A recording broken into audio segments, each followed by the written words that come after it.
Kung nakita mo lang yung mga itsura nila nun, nako, hindi mo alam kung ano yung gagawin nila. Napakasarap nilang paglaruan. Mabuti na nga lang, di ko kagad sila inalis sa kanilang mga trabaho. Hindi ba mas maganda yun? Mas mapapapalapit sila sa akin.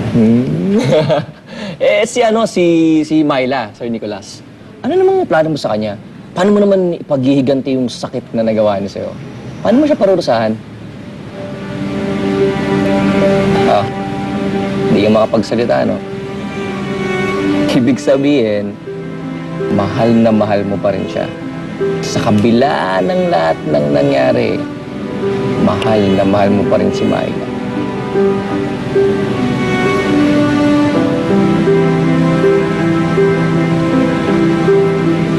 Hello? Maayos na ba yung plano natin dyan?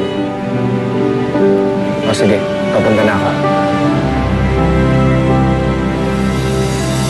Sir, wag po, sir. Kadamian. Sir, kadamian ka. Sige lang.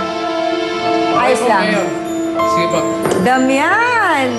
Long time Mula no nung see. maupo ka dito sa pwesto, kahit papano, umasa ako na mas magiging mabuti kang tao. Dahil sa'yo, may mga taong napahamak. Damian, ang tagal nating hindi nagkita. Ngayon lang tayo nagkita, pinagbibintangan mo na naman ako. Ano ka ba? Huwag ka na magmaang-maangan pa. Mali ang pamamalakad mo ng asyenda. Kaya nawala ng kabuhayan ng mga manggagawa. Damian. Nagkakamali ka. Ayoko man, pero wala akong magagawa. Hindi mo po pwedeng ipukol sa akin ang mga kabahuan, kamalian, kasamaan ng hasyenda sa ngayon. Alam mo kung bakit? Hindi na ako ang may-ari ng hasyenda. Hindi na rin ako ang may-ari ng Braganza Group of Companies. Totoo! Totoo ang sinasabi ko.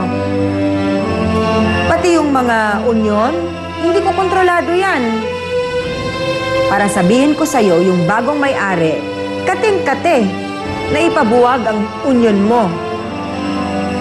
Siguro, kung sakasakaling mangyari yan, wag na akong lapitan mo, wag na akong sugurin mo rito. Ang sugurin mo, ang pagbuntungan mo ng galit mo, si Nicolas Vallejo, ang bagong may-ari.